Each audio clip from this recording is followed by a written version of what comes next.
Hi friends, welcome to mom's kitchen. ఇప్పుడు రవ్వ బర్ఫీ ఎలా చేయాలో చూపించబోతున్నాను.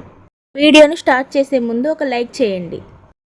ఇప్పుడు స్టవ్ ఆన్ చేసుకొని ప్యాన్ పెట్టుకొని అందులో 2 టేబుల్ స్పూన్ల గీ వేసుకొని ఒక గుప్పెడు జీడిపప్పు వేసుకొని వేయించుకొని పక్కన పెట్టుకోవాలి.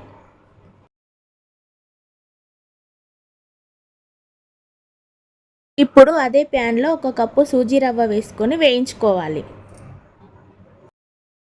ఏ కప్పుతో అయితే రవ్వ తీసుకున్నామో అదే కప్పుతో 2 కప్పుల వాటర్ వేడి చేసుకొని అందులో వేసుకొని కలుపుకోవాలి. ఇది దగ్గర పడిన తర్వాత అదే కప్పుతో 1 కప్పు చక్కెర తీసుకొని వేసుకొని కలుపుకోవాలి. నేను ఇందులో ఆరెంజ్ ఫుడ్ కలర్ని కొద్దిగా కలుపుకొని వేసుకుంటున్నాను. మీకు నచ్చితే వేసుకోండి, లేదంటే స్కిప్ చేయండి. ఇందులో కొద్దిగా ఇలాచీ పౌడర్ వేసి కలుపుకోవాలి. ఇప్పుడు ఇందులో 1 స్పూన్ నెయ్యి వేసుకొని బాగా కలుపుకోవాలి. ఇది చల్లారిన తర్వాత మీకు ఇష్టమైన షేప్లో కట్ చేసుకోండి. దీనిపైన నేను ముందుగా వేయించి పెట్టుకున్న కాజుతోని గార్నిష్ చేస్తున్నాను. అంతే ఫ్రెండ్స్, రవ్వ బర్ఫీ రెడీ. స్వీట్ తినాలనిపించినప్పుడు ఇలా ఇంట్లోనే ఈజీగా ప్రిపేర్ చేసుకోవచ్చు.